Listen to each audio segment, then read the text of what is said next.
Welcome to Not Milk Never Milk. Subscribe if you're lactose intolerant.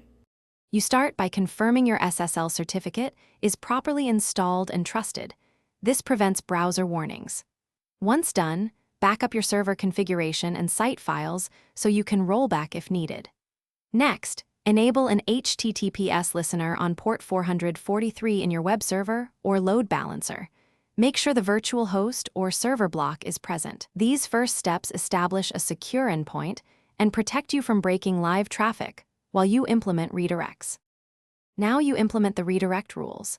Add a 301 permanent redirect from HTTP to HTTPS at the web server or reverse proxy, so search engines update links.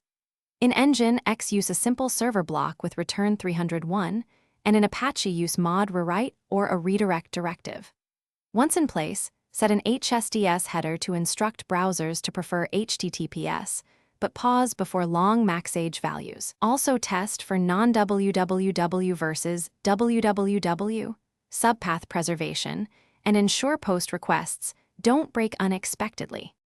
Finish by scanning pages for mixed content and update any hard-coded HTTP URLs in assets and API calls. Otherwise, browsers will block resources.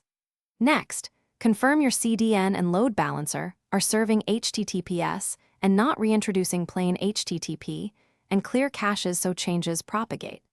If you encounter redirect loops or odd behavior, check X-forwarded proto and proxy pass configurations, and ensure your app isn't forcing HTTP internally. One key troubleshooting tip: inspect request headers end-to-end to find where protocol is altered. Thanks for watching. If this was helpful, leave a like and consider subscribing. See you next time.